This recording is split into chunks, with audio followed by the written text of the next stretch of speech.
As you learn about the narcissistic pattern, it's also wise to reflect on the much healthier alternatives. Now, below you're going to find a link to my new extensive course called Ready, Set, Connect. It addresses both the mindset and the skills involved in gratifying relationships, and I hope you'll find it to be quite therapeutic.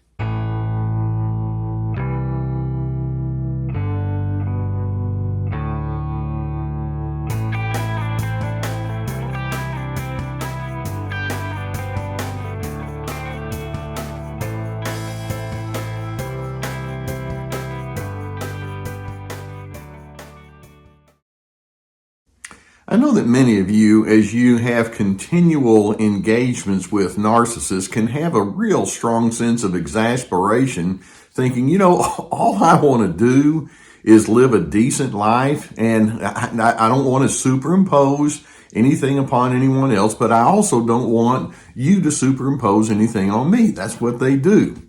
One of the most common characteristics that's part of the narcissistic pattern is the characteristic of divisiveness.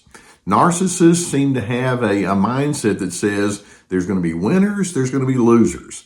And they completely miss the whole notion that the best way to live life is to have an appreciation and pursuit of interconnectedness.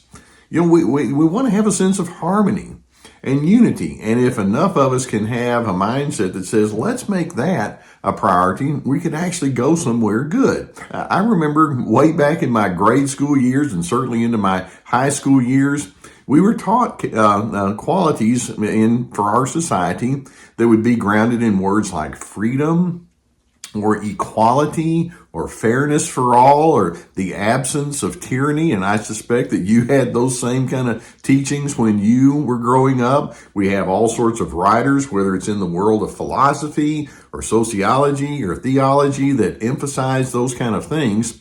But despite some of the good teachings that we can draw upon, there are some individuals who will say, no, that doesn't work for me. And these are the narcissistic individuals who have concluded, I'll tell you what really works, and that is dominance. And that's what happens when you have this divisive kind of mindset.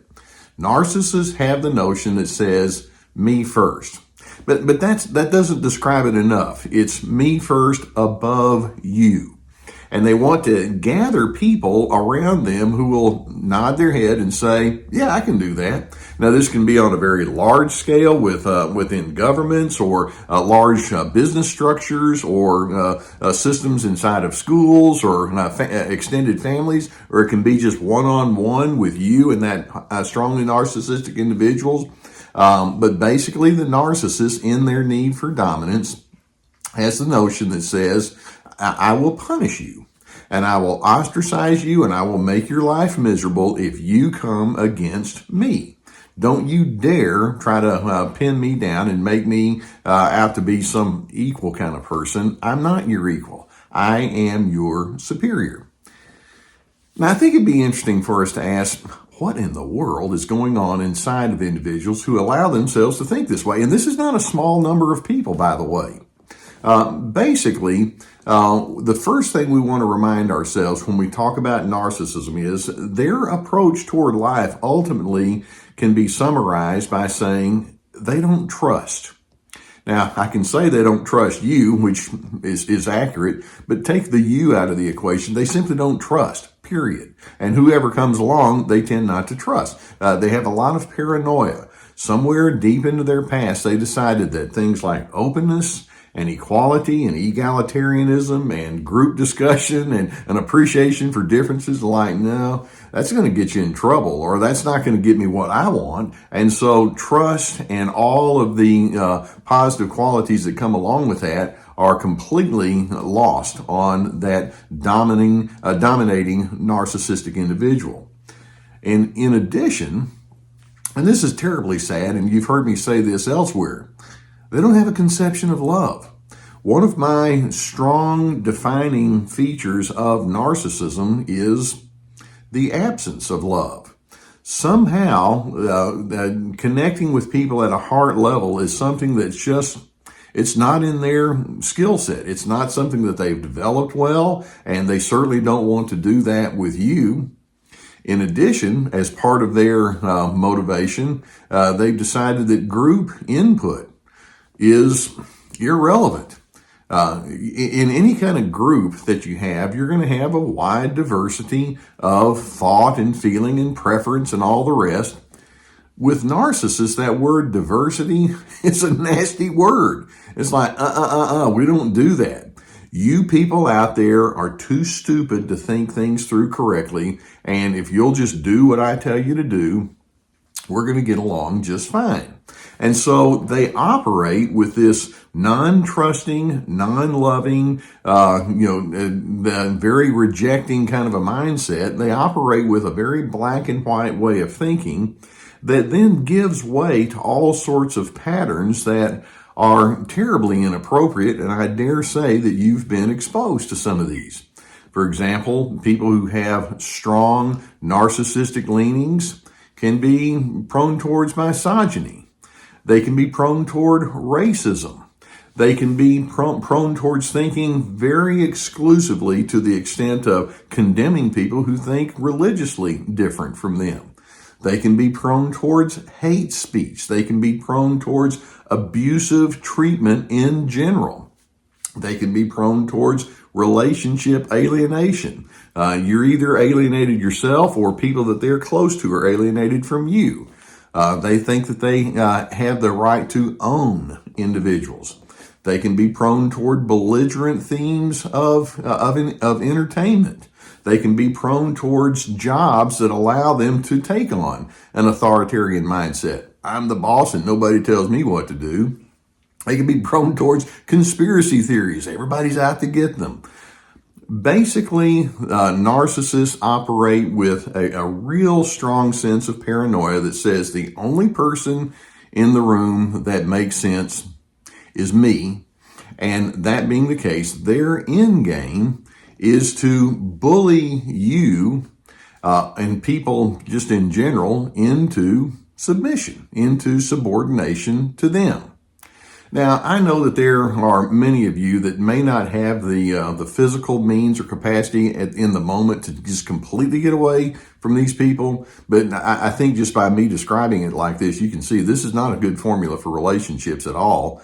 So I'm hoping at least you can have a mindset that's going to take you into a different direction. And even though the narcissist may not like it, I'm hoping you can get it set in your mind. I don't think this way. And you say that unapologetically. I don't ever want to think this way. I don't apologize for not thinking like this. And so instead, I'm hoping you can anchor down on certain guiding principles that will carry you as you are in the presence of this dominance. Now, you may not be able to say these thoughts or words out loud. Sometimes you may feel compelled to do so. But I want to share put some voice to some thoughts that I'm hoping that you can cling to as you are trying to figure out how you're going to respond to that dominant narcissist. Now, first and foremost, my first thought is, I believe in an individual's privilege to choose for themselves who they're going to be. It's very basic. I'll not hand over that precious right to anyone. Now, at the same time, I'm thinking, so you don't respect me? Well, the bottom line is, I respect me, and I don't need your permission to do so. You want me to fear you? I acknowledge that there are some things that you can do that could make my life uncomfortable. You have some tricks at your disposal that you're not bashful about using. But instead of me shaking in your presence, ultimately, I pity someone who thinks like that. What kind of relationships do you have if you have to bully them into submission? You wish to draw me into your arguments? No thanks. From experience, I know that's not going to carry me any way good. I'm going to pass on that invitation. You wish that I would just conform and be as you want me to be? Here's the deal on that one. I will conform to the standards that I think are wisest and best. That's what I do. I'm supposed to justify myself to you when we differ. No, that horse left the barn a long time ago. Why would I need to defend that which needs no defense? If I continue to be independent and go down the path that I deem to be most appropriate, you're going to reject me? Well, you know what? I've already concluded you never accepted me in the first place. And so I'm going to continue on in my independent way of thinking with or without your blessing. That's not necessary to me.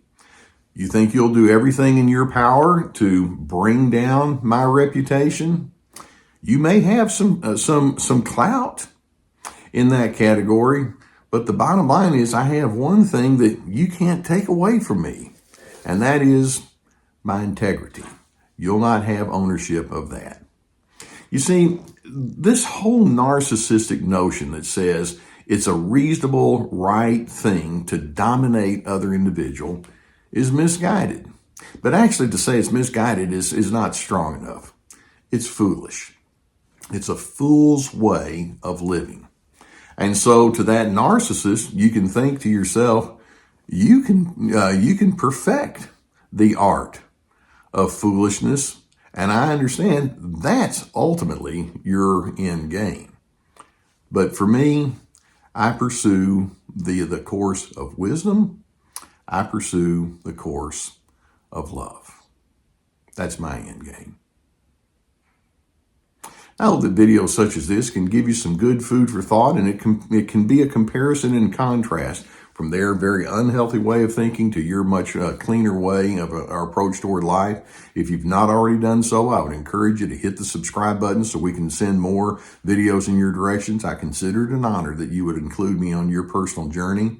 If you have a need for therapy, and I know that many of you have decided that would be a great idea, I'm very pleased to have a sponsor that can help you in that regard, the BetterHelp people, and there's a link below where you would be able to choose from a whole team of licensed professional therapists. If there's somebody that you would like to have or help you sift out these kinds of things, I would strongly encourage you to go that direction. I have my courses, and these are meant to be therapeutic efforts where I present multiple videos per course and teaching documents and questions and all that would guide you through. One is called Ready, Set, Connect. That's my new one. It's about healthy relationship. This is me. It's about establishing boundaries, free to be, finding yourself despite the controllers. So we have many therapeutic efforts or endeavors that you can invest in, and you're investing in yourself.